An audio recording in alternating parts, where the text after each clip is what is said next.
जब वार्डन अपने कैदियों को मारता है, धीरे धीरे वक्त बीतता है और आज एडमंड को इस जेल में, जिसका नाम स्टैच्यू डी है, पूरा 1 साल हो चुका है। और वार्डन एक बार फिर आता है और वो एडमंड को बहुत बुरी तरह से मारता है। धीरे धीरे एडमंड की हिम्मत टूटना शुरू हो जाती है और वो अपनी जान लेने की कोशिश भी करता है, लेकिन तभी वो दीवार पर देखता है जहां पर उसने लिखा होता है God will give me justice, यानी कि ईश्वर मुझे न्याय देगा। और वो ऐसा करने से रुक जाता है, लेकिन जैसे जैसे समय का पहिया घूमता है उसका ईश्वर के ऊपर से विश्वास उठना शुरू हो जाता है। आज उसे इस कैद खाने में पूरे 4 साल हो चुके हैं और एक दिन जब वो अपने कैद खाने में पूरी तरह से बदहवास होता है, तभी उसे लगता है कि जमीन के अंदर से कोई निकल रहा है और यहाँ से एक आदमी बाहर निकलता है। वो एडमंड को बताता है कि उसका नाम फिरिया है। उसे लगा था कि वो बाहर की तरफ सुरंग खोद रहा है। वो कहता है कि मैं यहाँ पर इस जेल में 11 सालों से हूँ और पिछले 5 सालों से मैं सुरंग खोद रहा हूँ। इसके बाद वो एडमंड को कहता है कि मैं तुम्हारे कंधों पर खड़ा होना चाहता हूँ, और वो उसके कंधों पर खड़ा होकर खिड़की से बाहर देखता है। वो आसमान को देखता है, इससे उसे बहुत खुशी होती है। वो एडमंड को कहता है कि आज 11 सालों के बाद मैंने आसमान देखा है। और अब वो एडमंड को जिस सुरंग से खुद आया था उसी सुरंग से अपनी सेल में ले जाता है और एडमंड को कहता है कि मैंने गलत दिशा में सुरंग खोदी, लेकिन अब मुझे पता है कि सही दिशा किस तरफ है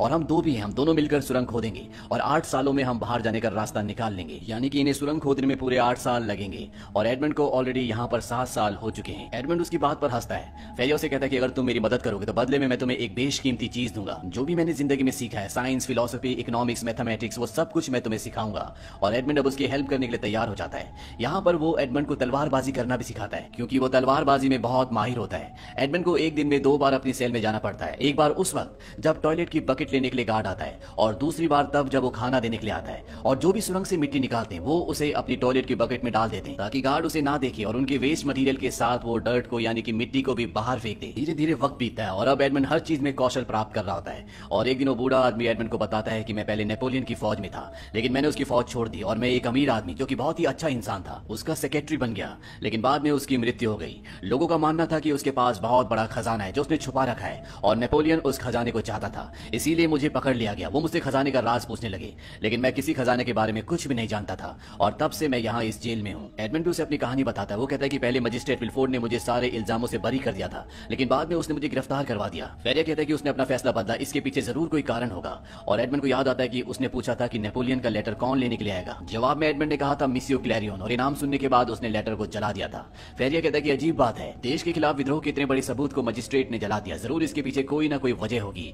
और यहाँ पे एडमंड पूरी बात समझ जाता है। दरअसल जो आदमी लेटर लेने के लिए आने वाला होता है वो मजिस्ट्रेट का पिता होता है, जो कभी नेपोलियन की फौज में कर्नल था। और अगर उसके पिता के ऊपर देशद्रोह का आरोप लगता तो उसकी भी नौकरी चली जाती, उसके ऊपर भी देशद्रोह का आरोप लगता और उसे भी सजा होती। वो अपने आप को बचा रहा था। अब एडमंड को पूरी कहानी समझ में आ जाती है और धीरे धीरे ये सुरंग खोदते खोदते एक दिन एक पेड़ की जड़ तक पहुंच जाते हैं, यानी कि ये बाहर तक पहुंच गए। अब बस इन्हें ऊपर की तरफ सुरंग खोदनी है, जिसमें कुछ ही हफ्ते लगेंगे। एडमंड कहता है कि मैं भी छीनी लेकर आता हूँ। और जब वो सुरंग से थोड़ा सा बाहर की तरफ निकलता है तभी सुरंग से ऊपर मिट्टी गिरना शुरू हो जाती है और इससे पहले कि फेरिया वहां से बाहर निकलता उसके ऊपर बहुत सारे पत्थर गिर जाते हैं। एडमंड उसे सुरंग से बाहर ले आता है और अब फेरिया अपनी जिंदगी की आखिरी सांसें ले रहा है। वो मरने से पहले एडमंड को कहता है कि मैंने खजाने के बारे में तुम्हें गलत बताया था, मुझे खजाने के बारे में पता है। वो उसे खजाने का एक नक्शा देता है और कहता है कि इटालियन कोस्ट पर एक टापू है जिसका नाम है मोंटी क्रिस्टो, वहां पर जाना और इस नक्शे की मदद से तुम खजाने तक पहुंच जाओगे। इस खजाने को तुम लोगों की भलाई के लिए, अच्छाई के लिए इस्तेमाल करना।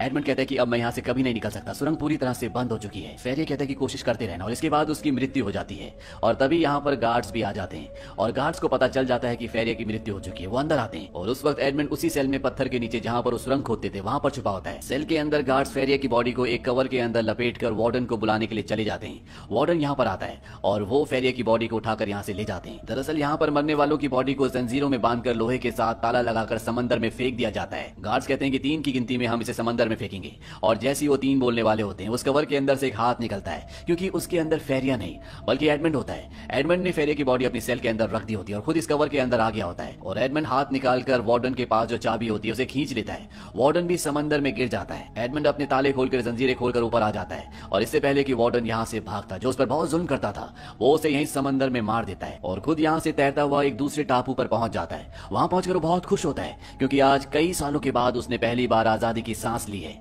और तभी वो देखता है कि वहां पर बहुत सारे लोग बैठे होते हैं, ये सब के सब लुटेरे होते हैं, तो यहाँ पर अपने एक साथी को मारने के लिए आए होते हैं जिसने उन्हें धोखा दिया था, लेकिन उसके कुछ साथी चाहते हैं कि उसे ना मारा जाए। इसीलिए यहाँ पर जो इनका लीडर होता है वो कोई फैसला नहीं कर पा रहा होता। एडमंड को देखने के बाद वो कहता है कि तुम हमारे धोखेबाज साथी से लड़ोगे और तुम दोनों में से जो जिंदा बचेगा वो हमारे ग्रुप में शामिल हो जाएगा। और अब एडमंड की और उस दूसरे आदमी जिसका नाम जैकोबो होता है, इन दोनों की चाकू की फाइट होती है और इस फाइट में एडमंड उसे हरा देता है, लेकिन वो उसे मारता नहीं है, वो उसकी जान बख्श देता है और साथ ही साथ सरदार से कहता है कि इसकी जान बख्श दो, इससे तुम्हारे पास एक और काबिल साथी रहेगा। सरदार उसकी बात मान जाता है और जैकोबो की जान को बख्श देता है। जैकोबो एडमंड को कहता है कि मैं जिंदगी भर के लिए अब तुम्हारा गुलाम हूँ। इसके बाद ये सब के सब यहाँ इस टापू से निकल जाते हैं। इसके बाद एडमंड अपने शहर लौट जाता है, जैकोबो भी उसके साथ होता है।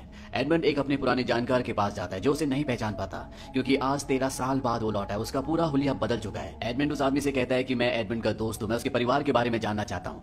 वो आदमी बताता है कि एडमंड की राजद्रोह के बारे में पता चलने के बाद उसके पिता ने अपने आप को फांसी लगा ली। एडमंड पूछता है कि उस पर राजद्रोह का आरोप किसने लगाया था। वो आदमी बताता है कि विलफोर्ड ने, जो उस वक्त यहाँ का मजिस्ट्रेट था जिसने एडमंड को गिरफ्तार किया था। इसके बाद उसका प्रमोशन हो गया, वो चीफ प्रोसिक्यूटर बन गया और पेरिस चला गया। दरअसल उन दिनों उसके पिता की किसी ने हत्या कर दी थी। यहाँ पर एडमंड को यह भी पता चलता है कि जो उसकी गर्लफ्रेंड थी जिसका नाम मर्सिडीज है, उसने एडमंड की मृत्यु की खबर सुनते ही मोंडेगो से शादी कर ली थी। मोंडेगो एडमंड का वही पुराना दोस्त है जिसने उसे धोखा दिया था, जिसकी वजह से उसे जेल हुई थी और अब मोंडेगो अपनी पत्नी मर्सिडीज के साथ पेरिस में रहता है। ये सारी बातें सुनने के बाद एडमंड पूरी तरह से टूट जाता है और वो अब इन सब से बदला लेना चाहता है। सबसे पहले एडमंड अपने साथी जैकोबो के साथ मोंटी क्रिस्टो टापू पर जाता है और वो वहां पर खजाना ढूंढता है। उसे खजाना मिल जाता है जो पानी के अंदर होता है। यहाँ पर सोने से भरे हुए इतने बड़े बड़े बक्से होते हैं कि जिन्हें ये एक बार में नाव में यहाँ से नहीं ले जा पाते, लेकिन जितना भी सोना ये यहाँ से ले जाते हैं ये चाहकर भी उसे खर्च नहीं कर सकते। ये सबसे पहले पेरिस जाते हैं और वहां पर एक बहुत बड़ा महल खरीद लेते हैं और अब एडमंड अपना नाम बदल लेता है। वो अपना नाम रखता है काउंट ऑफ मोंटी क्रिस्टो और सबसे पहले वो ये पता लगाता है कि मोंडेगो की कमजोरी क्या है। उसे पता चलता है कि उसने बैंक से लोन लिया है। वो अपने आदमी को कहता है कि उस बैंक को खरीद लो और साथ ही साथ वो जितनी भी शिपिंग कंपनीज के साथ डील करता है, काम करता है, उन सब कंपनीज को मना कर दो कि कोई भी उसके साथ काम ना करे। लेकिन अभी भी वो मौका ढूंढ रहा होता है जिससे वो मोंडेगो के करीब जा सके। मोंडेगो और मर्सिडीज का एक बेटा होता है जिसका नाम एल्बर्ट है। एडमंड अपने आदमियों से उसे किडनैप करवा लेता है और खुद उसकी जान बचाता है ताकि वो उसके परिवार के करीब पहुंच सके और उसकी ये चाल, ये प्लानिंग पूरी तरह से कामयाब रहती है। एल्बर्ट एडमंड उर्फ मोंटी क्रिस्टो को अपने घर दावत पर बुलाता है और अपने पिता मोंडेगो से इंट्रोड्यूस कराता है। मोंडेगो उसे पहचान नहीं पाता क्योंकि उसका हुलिया पूरी तरह से बदल चुका है और साथ ही साथ वो इतना अमीर है, इतना रॉयल है। मोंडेगो कभी सपने में भी नहीं सोच सकता कि ये उसका वही पुराना दोस्त है जिसका नाम एडमंड है।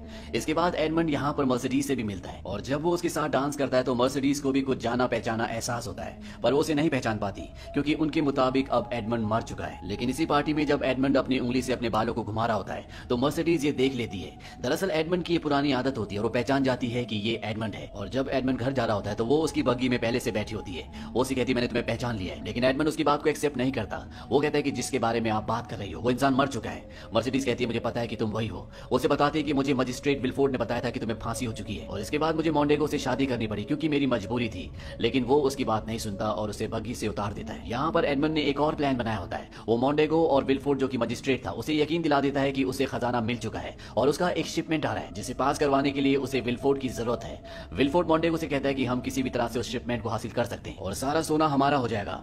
मोंडेगो कहता है कि मैं अपने पुराने दोस्त को जानता हूँ जो हमारी इसमें मदद करेगा। और जब पोर्ट पर एडमंड का शिपमेंट आता है तो मोंडेगो का वही पुराना दोस्त जिसे एडमंड भी जानता है। दरअसल आज से कई साल पहले एडमंड को इसी के बदले शिप का कैप्टन बनाया गया था, जिस वजह से जेलस हो गया था और इसने एडमंड को फंसाने में मोंडेगो का पूरा पूरा साथ दिया था। और जब भी यहाँ पोर्ट पर उसका खजाना चुरा रहे होते हैं तभी यहाँ पर एडमंड आ जाता है। उसके साथ पुलिस भी होती है और इस आदमी को अरेस्ट कर लिया जाता है। इसके बाद एडमंड सीधा मजिस्ट्रेट विलफोर्ड के पास जाता है जो स्पा रूम में होता है और उसे एडमंड कहता है कि तुमने आज से कई साल पहले मर्सिडीज को झूठ क्यों बोला कि मुझे फांसी हो गई।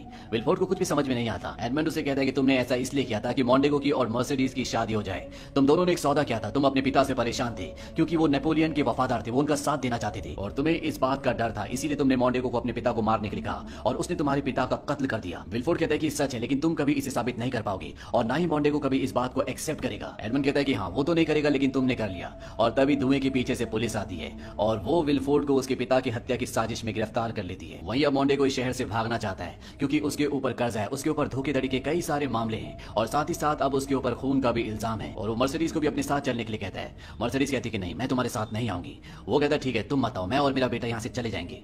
मर्सिडीज कहती है कि वो तुम्हारा बेटा नहीं है, वो एडमंड का बेटा है और एक यही कारण था कि एडमंड की मौत की खबर के बाद मैं तुमसे शादी करने के लिए तैयार हो गई। इस बात से उसे बहुत गुस्सा आता है और वो यहाँ से निकल जाता है। वो सीधा उस जगह जाता है जहाँ पर इन्होंने एडमंड का खजाना चोरी करके छुपाया है, लेकिन जब वो बक्से खोलता है तो उसके अंदर मिट्टी के अलावा कुछ भी नहीं होता। और अब एडमंड यहाँ पर आ जाता है, वो अपने असली रूप में आता है। मोंडेगो कहता है तो तुम जिंदा हो। वो तलवार से उस पर हमला करता है लेकिन अब एडमंड उससे भी बहुत बेहतरीन तलवारबाज है और एक झटके झटके में उसे धराशायी कर देता है। लेकिन इससे पहले कि वो वहां पर आता, मोंटेगो का बेटा एल्बर्ट यहाँ पर आ जाता है और वो एडमंड के ऊपर हमला कर देता है। और एडमंड जब उसे मारने वाला होता है कि वहां पर मर्सिडीज आ जाती है और वो उसे बताती है कि तुम्हारे पिता मोंटेगो नहीं बल्कि एडमंड है। ये बात सुनकर एडमंड भी हैरान हो जाता है, लेकिन वो खुश भी होता है क्योंकि उसे मर्सिडीज और उसका बेटा वापस मिल गए। और तभी यहाँ पर मोंटेगो गन निकाल लेता है और जैसे ही वो एडमंड पर गोली चलाने वाला होता है, एडमंड का साथी उस पर चाकू से वार करता है जिससे उसका निशाना चूक जाता है और मर्सिडीज के कंधे पर गोली लग जाती है। मोंटेगो यहाँ से भाग जाता है क्योंकि गन में एक ही गोली होती है। एडमंड उसका पीछा करता है, इन दोनों के बीच में तलवारबाजी होती है और एडमंड मोंटेगो का खात्मा कर देता है। और अंत में ये दिखाया जाता है कि एडमंड उस जेल को, जिसका नाम चैटुडी है, जहां पर उसने 13 साल बिताए थे, उस पूरी जगह को खरीद लेता है ताकि किसी के ऊपर दोबारा से उस तरह से जुल्म ना हो जिस तरह से उसके ऊपर हुए थे। और वो कसम खाता है कि वो अब अपनी ताकत अपनी जिंदगी को सच्चाई और भलाई के रास्ते पर लगाएगा, जैसा कि उसे जेल में फेरिया ने मरते वक्त कहा था, जिसने उसे खजाने का नक्शा दिया था। और इसी के साथ ये कहानी, ये फिल्म यहीं पर